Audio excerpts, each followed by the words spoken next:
할렐루야, 반갑습니다. 어느덧 1월 31일 마지막 주일, 또 1월 마지막 날인데, 저와 여러분은 신명기 8장 2절로 4절의 말씀을 가지고 외주를 타는 신앙이라고 하는 제목으로 은혜를 나누겠습니다. 오래전에 인도에서 있었던 일입니다. 인도 북부에 무자파르나가르라고 하는 지역에 작은 동네가 있었습니다. 그 동네에 엄청난 땅을 소유한 땅 부자가 있었습니다. 그 중에는 또 미개척지도 많아서 이웃 사람들에게 자신의 땅을 개간해주면 3분의 1을 그 개간한 사람의 땅으로 만들어 주겠다고 이야기를 했습니다. 그래서 수많은 사람들이, 동네 사람들이 그 부자의 말을 듣고 땅을 개간해 주었습니다. 이 소문을 듣고 다른 동네에 있는 사람들도 몰려와서 그 미개척지인 그 땅들을 개간을 하고 그 중에 3분의 1을 자기의 소유로 받았습니다. 주인도 좋고 그 개간한 그 농부들도 좋고, 그런데 그렇게 서로가 서로 도움을 주는 그 가운데서 이 밭을 개간하다 보니까, 이 미개척지 그 땅을 개간하다 보니까 거기서 고대 유물이 발견되는 겁니다. 100년이 넘은 또 고대 유물들이 발견이 돼서 많은 사람들이 그 소문을 듣고 더 그 마을로 몰려들기 시작을 했습니다. 그 땅 주인은 말할 것도 없고 모든 사람들이 즐거워하면서 그 보물을 캐는데, 그 유물을 캐내는데 모든 초점이 다 쏠렸다는 겁니다. 그런데 그 소식을 이 인도 문화재 관리국에서 소문을 듣고 그 동네를 방문해서 그 사람들에게 이야기를 했습니다. 100년 이상 된 유물은 개인이 소장할 수 없으니 집에 있는 유물이나 이런 것들을 전부 가져와서 국가에다가 내놓으라는 겁니다. 그런데 정작 그 미개척지 그 땅을 개간해서 유물들을 캐낸 사람들은 말을 듣지 않는 거예요. 이거는 내가 고생해서 내가 발견하고 내가 취한 유물인데 어떻게 나라에서 그 유물을 달라고 하느냐 하면서 모든 사람들이 그 유물을 내놓지 않게 됐다는 겁니다. 그러자 이 인도 정부에서는 그 지역에 경찰들을 보내서 강제로 그 유물들을 수거하게끔 정책을 내놨습니다. 그래서 경찰들이 그 지역에 가서 이제 집집마다 다니면서 그 유물을 찾아내는데 거기에 농부들이 반발하는 거예요. 그 동네 사람들이 반발하는 거예요. 그러니까 이 경찰들이 실탄을 발사하게 되고 몇 명의 사상자가 생기게 됐습니다. 그렇게 되니까 이제 정부에서는 더 강한 경찰들을 그 지역에다가 파송하게 되고 보내게 되고, 또 이 주민들은 경찰들이 몰려와서 자기들이 가지고 있는 그 유물, 그것을 뺏으려고 하니까 빼앗기지 않기 위해서 그 마을 사람들도 낫을 들고 곡괭이를 들고 이런 무장을 하면서 대치를 하게 됐습니다.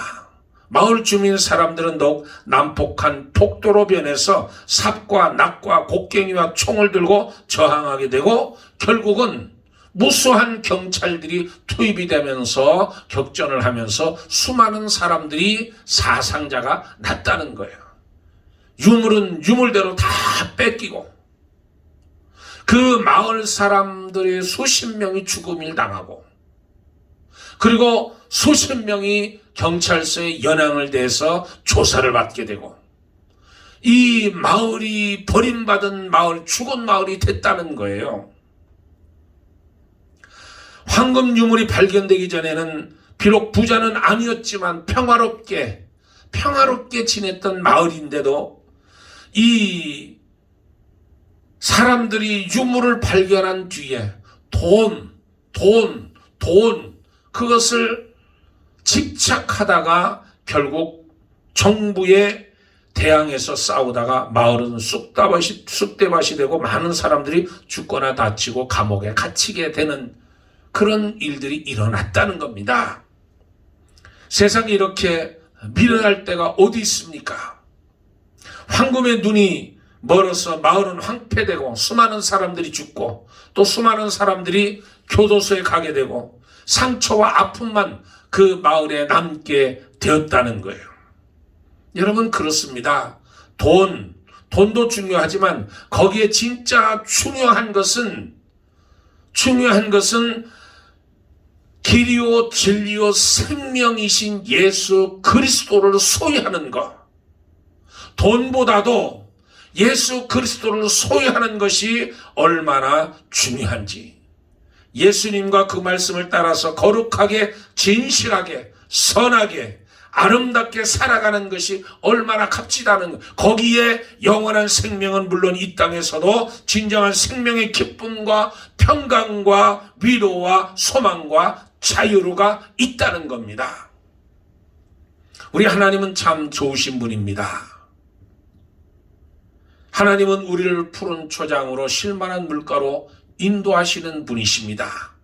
그래서 시편 23편 1절 3절에 보면 여호와는 나의 목자시라 내가 부족함이 없으리로다 그가 나를 푸른 초장으로 누이시며 쉴만한 물가로 인도하시는도다 내 영혼을 소생시키시고 자기 이름을 위하여 의의 길로 인도하시는도다.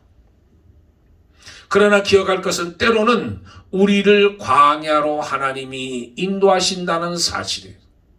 이렇게 우리의 영혼을 소생시키시고 우리를 쉴만한 물가로 인도하시는 하나님이시지만 때로는 우리를 광야로 인도하실 때가 있다는 거예요.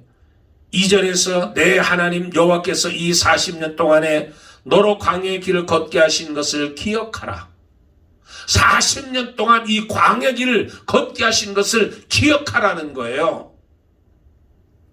때때로 하나님은 우리로 하여금 광야 길을 걷게 하십니다. 하나님은 참 좋으신 하나님이셔요.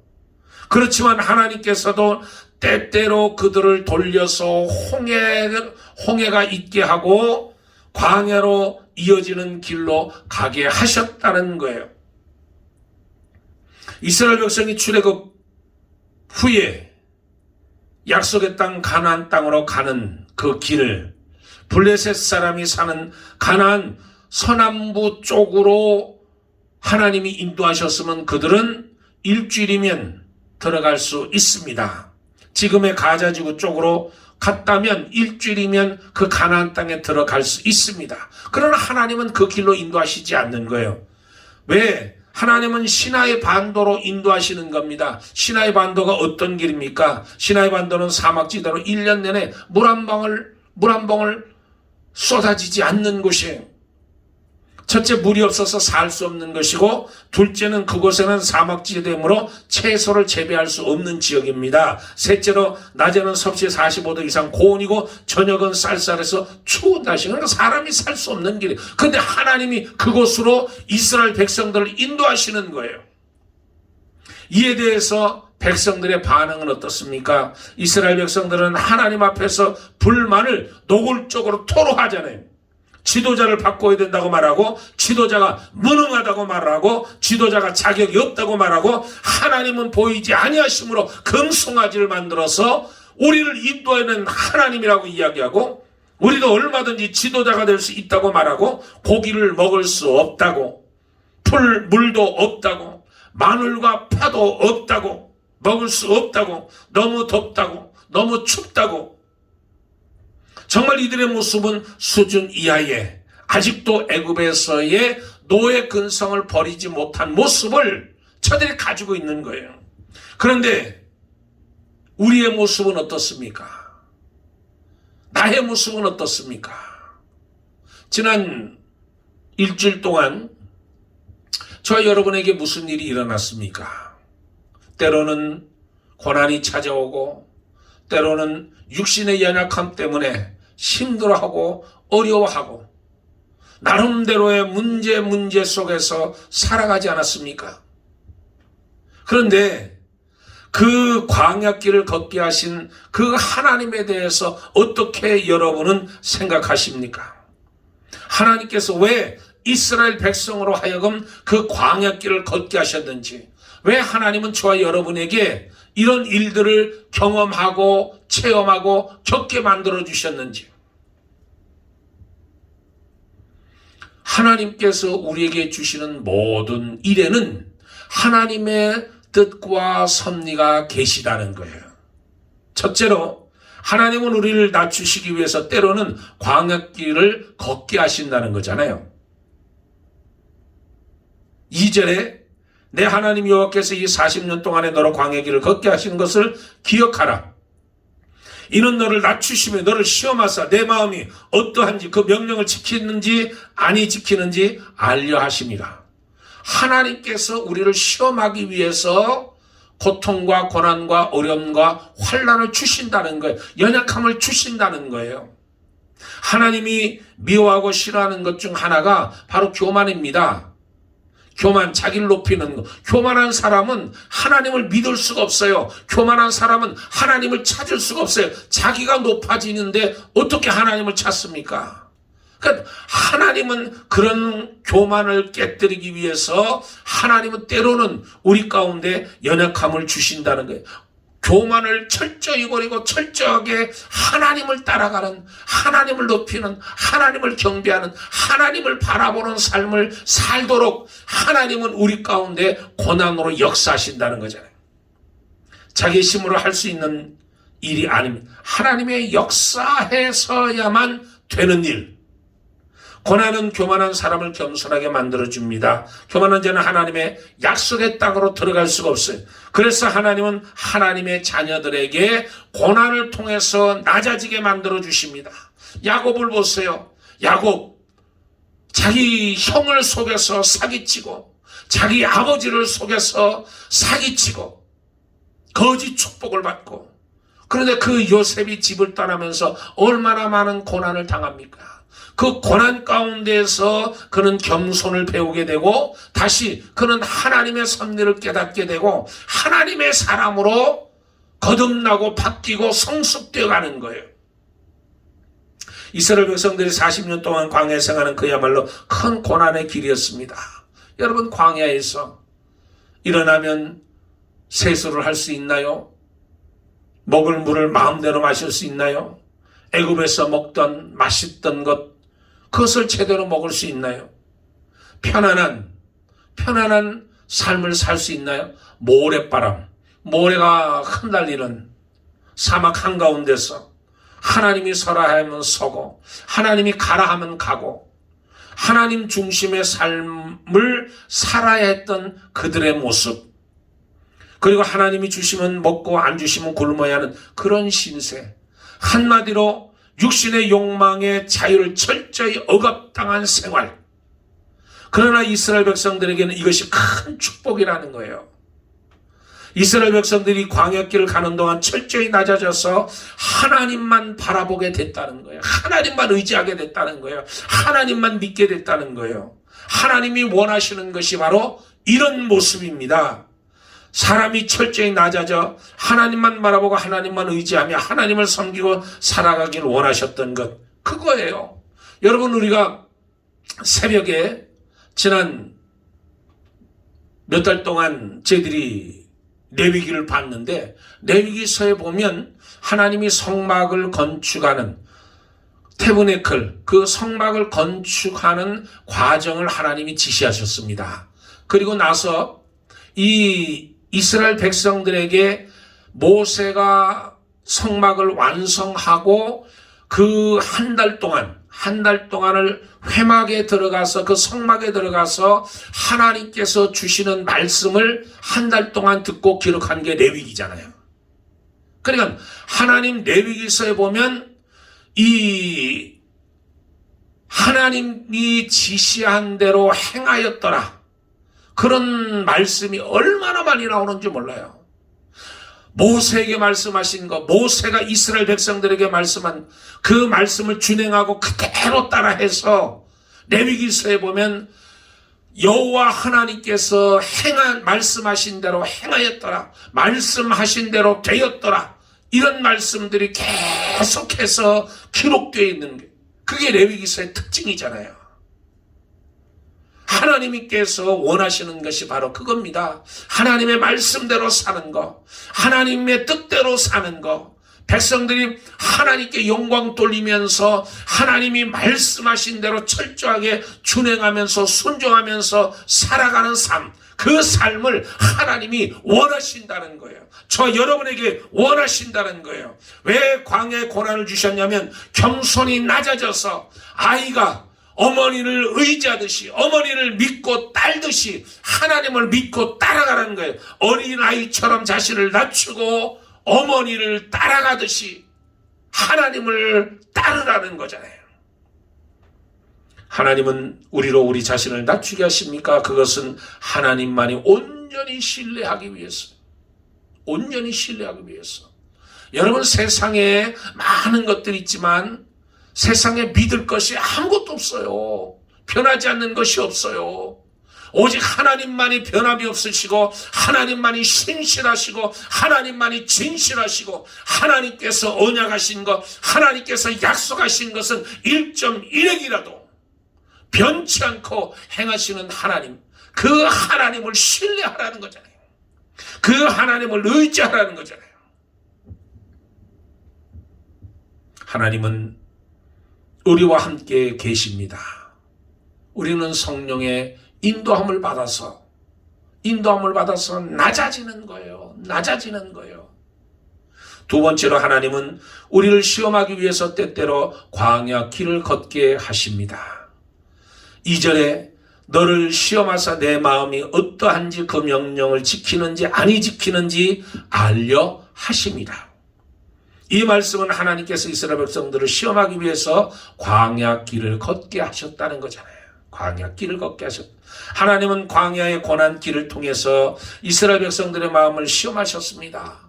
여러분, 고난은 하나님의 시험, 하나님의 저울이라는 거예요. 하나님의 시험이고 하나님의 저울이라는 거예요. 그리스도인들이 고난을 받게 되면 두 가지 현상이 나타나는데, 하나는 더 하나님께 나가서 무릎을 꿇고 하나님을 의지하고 하나님을 신뢰하고 하나님께 부르짖는 거예요. 또 한 반응이 뭐냐면, 이 고난 속에서 자포자기하고 원망하고 불평 속에 사는 사람이 있습니다. 끊임없이 원망해요. 끊임없이 불평해요.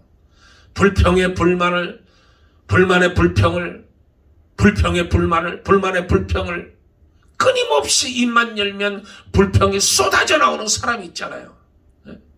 좋은 일, 행복한 일에도 그는 좋은 것을 보지 않고 나쁜 것을 보고 원망을 쏟아냅니다. 불평을 쏟아냅니다. 그러니 그 사람이 있는 곳에는 늘 시끄러워요. 문제가 많아요. 평안했다가도 그 사람만 오면 그 평안이 깨져요. 하나님이 주시는 시험은 망하게 하려는 것이 아니라 우리를 강하게, 흥하게 하려고 하는 고난이에요. 그래서 하나님은 이스라엘 백성들을 광야 고난 가운데 시험하셨다는 거예요. 시험하셨다는 거예요. 두 가지를 시험하셨는데, 하나는 하나님은 이스라엘 백성들의 마음을 시험하셨던 마음을, 사람의 마음은 고난을 받게 되면 잘 나타납니다. 그래서 하나님은 이스라엘 백성들의 광야의 고난을 통해서 하나님에 대한 그 마음, 하나님에 대한 그 마음을 살펴보기를 원하셨다는 거예요. 그런데 이스라엘 백성들은 고난 가운데 임하는 그 마음 자체가 어땠냐면, 그들은 불평, 불만이 가득 찼다는 거예요. 불평, 불만이 가득 찼다는 거예요. 그들의 마음이 하나님을 사랑하거나 의지하지 않았습니다. 독한 마음은 분노를 낳게 합니다. 하나님을 기쁘게 할 수 없다는 거예요. 우리는 여기서 한 가지 교훈을 받을 수 있는데, 그것은 고난 가운데 있을 때 마음가짐을 바로 해야 된다는 거예요. 마음가짐을 바로 해야 돼요. 또 하나는 하나님 명령의 이스라엘 백성들의 태도에 대해서 시험하시는 겁니다. 마음에 대해서 시험하시고 그들의 태도에 대해서 시험하시는 거예요. 하나님은 이스라엘 백성들을 인도하기 위해서 낮에는 구름기둥, 밤에는 불기둥으로 그들을 보호하시고 인도하셨습니다. 불기둥, 구름기둥, 그들은 하나님께서 주시는 그 불기둥 가운데 하나님이 구름기둥으로 움직이게 하시면 그들은 지체 없이 장막과 살림도구를 전부 챙겨서 출발을 해야 돼요. 그리고 모세를 통해서 수시로 하나님의 말씀을 주시며 그들의 말씀에 순종하는지 여부를 시험하셨다는 거예요. 구름기둥, 불기둥은 출발과 멈춤의 하나님의 시험이요, 모세를 통해서 주시는 하나님의 말씀도 그들을 시험하는 것입니다. 하늘에서 만나가 내릴 때도 마찬가지예요. 만나가 새벽마다 내려주는데 모세가 분명하게 이야기했습니다. 그날 먹을 것을 그날 거둬라. 그날 먹을 것을 그날 벌. Daily bread. 이 일용할 양식처럼 매일 내려주는 거예요. 그런데 욕심을 내고 더 걷어들이는 사람은 상했다고 그러잖아요. 상했다고 그래요. 대신 안식일 전날에는 2배를 거둬들이라고 그랬어요. 안식일 날을 거둬들이지 못하니까 2배를. 그런데 그때는 상하지 않았다는 거잖아요. 그러니까 하나님께서 만나를 주실 때도 순종하나 순종하지 않나 그들의 형태를, 그들의 마음을, 그들의 행동을 시험하셨다는 거잖아요. 고난 중에서 순종할 수 있어야 됩니다. 고난은 쓰지만 그 결과는 틀잖아요. 시편 119편 67절 71절 고난당하기 전에는 내가 그렇게 행하였더니 이제는 주의 말씀을 지키나이다. 이제는 주의 말씀을 지키나이다. 고난당하는 것이 내게 유익이라 이로 인하여 내가 주의 율례를 배우게 되었나이다. 그럼 우리는 어떤 광야길을 건넌다 할지라도 결코 불평과 불만하지 말고 끝까지 인내하면서 시험에 승리해야 된다는 거예요. 시험에 승리. 그렇다면 하나님은 왜 우리를 시험하십니까? 하나님의 백성답게 만드시려고 훈련을 주시는 거예요. 고난을 주시는 거예요. 하나님은 우리의 인격을 훈련하십니다. 우리의 인격을. 하나님의 백성은 생활 구별의 율법을 광야에서 주셨습니다. 춥고 덥고 목마르고 배고프고 광야 생활을 통해서 매 순간 겸손해 하나님의 법을 배우게 하셨습니다. 인내를 배우게 하셨다는 거예요. 원망하는 버릇을 가진 백성들이 감사하는 백성들로 훈련되어져야 된다는 거예요. 원망은 과거에 주신 은혜를 잊어버리고 감사할 줄 모르는 악성 건망증이잖아요. 악성 건망증. 그러니까 우리나라 속담에도 은혜는 물에 새기고 원수는 마음에 생긴다는 거예요. 마음에 새긴다는 거잖아요. 그러니까 물에 빠진 사람 구해줬더니 내 보따리 내놔라. 이게 뭐냐면 고약한 건망증. 은혜에 대한 건망증 때문에 이런 일들이 생기는 거잖아요. 욥은 극한 고난 가운데서 고백하기를 하나님께서 자기를 단련하신 후에 점금같이 나오리라. 욥기 23장 10절에 그렇게 고백을 합니다. 기억합시다. 하나님의 광야 훈련은 우리가 다 감당할 수 있는 거예요. 하나님은 감당할 시험밖에는 우리에게 주시질 않는 거예요. 또 그쯤에서 피할 길도 하나님이 예비해 주셨다는 거잖아요. 우리는 하나님 우리가 당하는 모든 일들에 협력하여 선을 이루는 하나님의 역사를 이루게 만드신다고 로마서 8장 28절에 말씀하고 있습니다. 또 하나님은 우리의 사역을 훈련하신다는 거예요. 우리의 사역을 특별히 가난 정복 전쟁을 치르한 이스라엘 백성들은 하나님을 의지해서 승리하는 전쟁에 훈련이 필요하다는 거예요. 여러분, 전쟁은 필수적입니다. 가나안 땅에 들어가기 위해서는, 저들이 가나안 땅으로 나가기 위해서, 또 가나안 땅에서 들어가서 그 땅을 정복하기 위해서는 전쟁이 필수적이라는 거예요. 전쟁하기 위해서는 하나님께서 저 홍해 바다를 통해서 역사하셨던 것, 하나님께서 지금까지 저들을 인도하시고 보호하셨다는 그 사실을 깨닫고, 어떤 역경 속에서도, 어떤 환난 속에서, 어떤 전쟁 속에서도 믿음으로 나가면 반드시 이길 수 있다는 그 사역을 하나님이 훈련하시는 거예요. 훈련하시는, 하나님의 기적으로 우리의 노력 없이 주어지는 승리도 있지만 우리를 싸우게 하심으로 주시는 승리도 있다는 거예요. 그러니까 저와 여러분은 전신갑주로 무장하고 악한 원수 마귀가 싸워서 나가야 되는 거예요.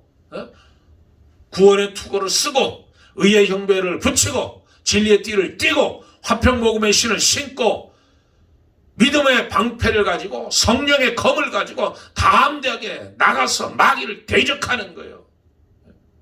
하나님은 저와 여러분의 사역을 통해서 마귀를 대적하게 하시고, 하나님은 저와 여러분을 통해서 예수 그리스도의 이름으로 연약함을 이기게 만들어주시고, 저와 여러분의 환난과 고난과 어려움을 통해서 하나님께 영광을 돌려지는 마귀가 물러가고, 어두운 세력이 물러가고, 나를 죽이고 멸망시키고 도둑질하려고 하는 더러운 악한 원수의 세력을 깨뜨려버리는 놀라운 역사가 우리 가운데 일어날 줄 믿습니다.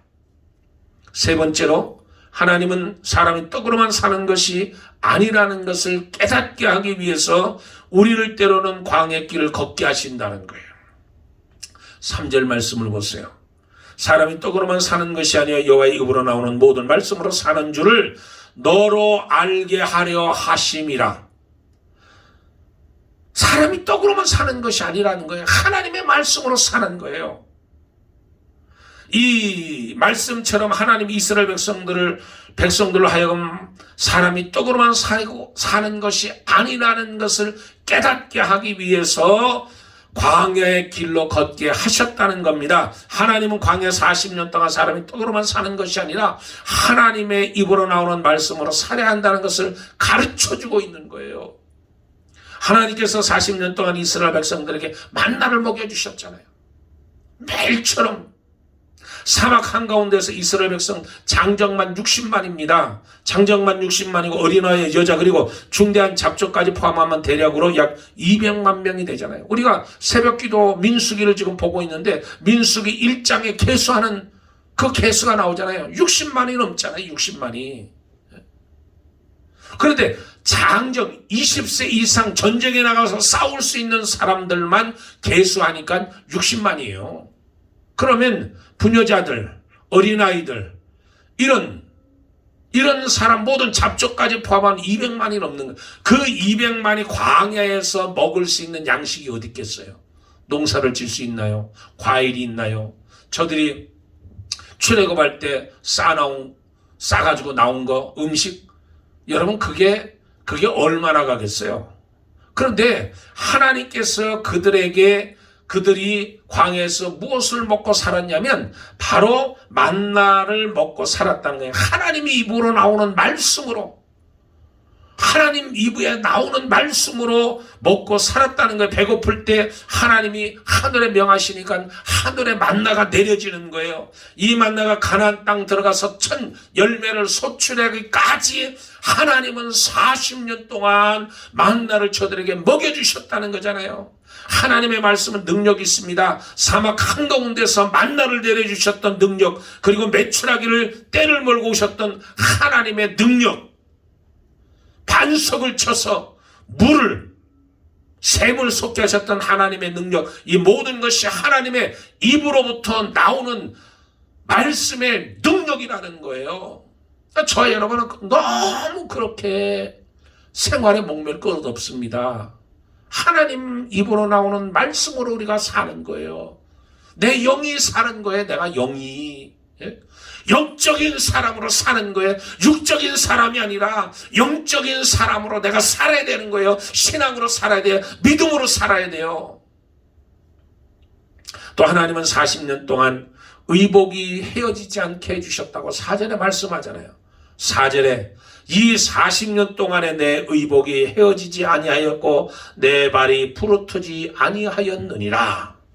하나님이, 우리는 종종 의식주를 걱정합니다. 무엇을 먹을까, 무엇을 마실까, 무엇을 입을까. 그런데 하나님은 그 의식주 모든 문제를 하나님이 해결해 주신다는, 광야 40년 동안 그 열악한 환경 속에서도 의복이 헤어지지 않게 하셨고 발이 부르트지 않게 하셨던 그 하나님, 우리는 무엇을 입을까, 무엇을 마실까 염려하지 말라는 거예요. 이는 나 이방인이 구하는 거라. 먼저 그 나라와 그 일을 구하라. 그리하면 이 모든 것을 너에게 더하시리라고 했어요. 하나님의 능력. 며칠 전에 좋은 기사가 하나 나왔습니다. 홍콩의 배우 영웅본색에 나왔던 주윤발, 다 아실 거예요. 주윤발이 결혼 35주년을 맞이해서 지난 자기의 결혼 생활을 인터뷰하면서 말미에 이야기를 했던 내용입니다. 그 부인이 재벌의 딸이었잖아요. 재벌의 딸 그 진혜련이라는 그 재벌 딸과 결혼해서 사는데, 이 화렴정정은 이제 끝부분에 대해서 이제 화렴정정을 이제 이야기를 했는데, 그게 뭐냐면 자기의 전 재산, 우리 한국 돈으로 이야기하면 한 8,100억이라고 그러죠. 8,100억. 달러로 계산하면 7억 2,400만 달러. 7억 2,400만 달러를 자기의 전 재산을 자기가 죽은 뒤에 99%를 사회에다가 환원한다는 것을 다시 한번 상기시켰습니다. 2년 전에 한번 이 이야기를 했어요. 근데 다시 한번 그것을 확인하면서 자기의 전 재산 7억 2,400만 달러를 자기가 사회에다가 환원하겠다고 다시 한번 이야기한 내용입니다. 그는 평소에 버스를 타는 것을 즐겨하고 전철을 타고 걷기를 좋아하고 그리고 검소한 생활을 하기로 유명한, 그리고 한 달 용돈이, 이 전 재산이 8천억이 넘는 이 사람이 한 달 용돈이 100불이래요. 한 달 용돈이. 지금 여기 자료 화면이 나오잖아요. 100불. 그리고 이 사람이 핸드폰 투지짜리를 10몇 년을 사용을 하고 근래 들어서 스마트폰으로 바꿨다고 그러잖아요. 근건 절약이 몸에 뱄다고 그래요. 어렸을 때부터 그가 이 아르바이트를 하면서 가족의 생계를 도왔다고 그러잖아요. 그러니까 그는 그 중졸의 학력이래요. 중졸의 학력을 가지고 그는 그 우체부, 판매원, 술집 정원, 이 숱한 그 스타들의 그 방탕한 생활을, 이 사회에 무리를 일으킨 것이 많이 있는데, 뭐 중국 배우뿐만 아니라 뭐 우리 한국 배우들도 마찬가지죠.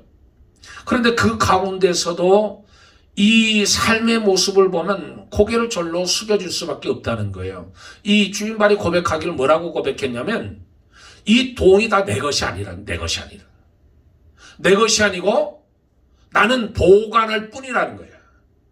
나는 보관할 뿐이다. 그리고 돈은 행복의 원천이 아니라는 거예요.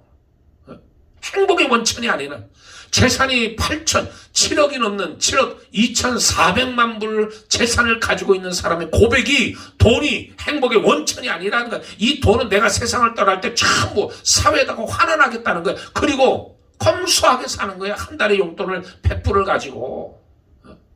이태 배우가. 여러분, 왜 계절이 순환하는 줄 아세요? 왜 밤과 낮이 존재할까요? 왜 바다가 육지를 덮지 못할까요? 왜 조그만 씨를 심었는데 큰 결실을 우리가 볼 수 있을까요? 그것이 다 우연입니까? 창세기 8장 22절에 땅이 있을 동안에는 심음과 거둠과 추위와 더위와 여름과 겨울과 낮과 밤이 쉬지 아니하리라. 하나님의 말씀이 그렇게 기록되어 있기 때문에 겨울이 있습니다. 추위가 있습니다. 눈이 내립니다. 강풍이 몰아칩니다. 그러나 이 겨울이 지난 뒤에 새로운 새싹이 돋아나는 거예요. 밤이 오면 반드시 낮이 오는 거예요. 하나님의 명령이 이렇기 때문에, 하나님이 그렇게 말씀하셨기 때문에, 오늘도 살아계신 하나님의 말씀이 있기 때문에 저와 여러분은 오늘도 소망하며 오늘도 믿음으로 사는 겁니다.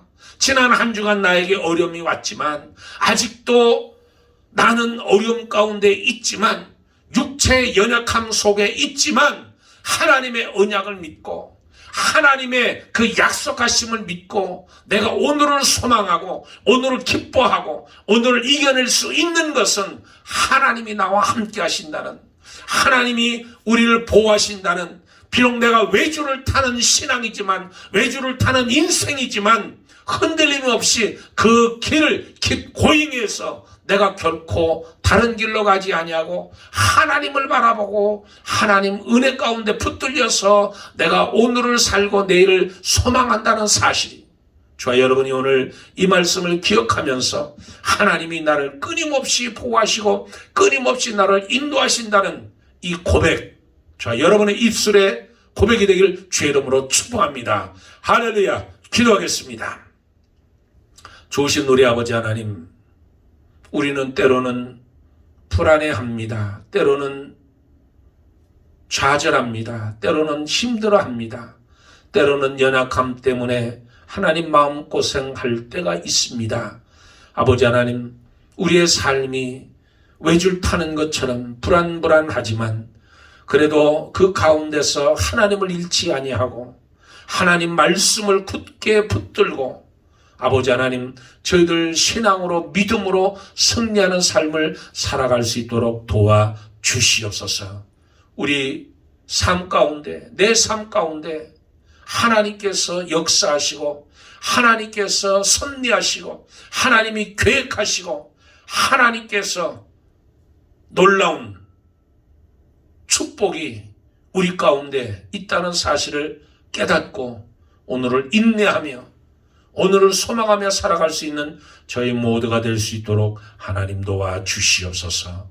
감사하며 우리 주 예수 그리스도의 이름 받들어 기도드리옵나이다. 아멘. 할렐루야. 감사합니다. 오늘 한 주간도 여러분 강건하시고 주 안에서 승리하시고 하나님의 놀라운 축복이 여러분 가운데 임하시기를 축원합니다. 감사합니다. 할렐루야.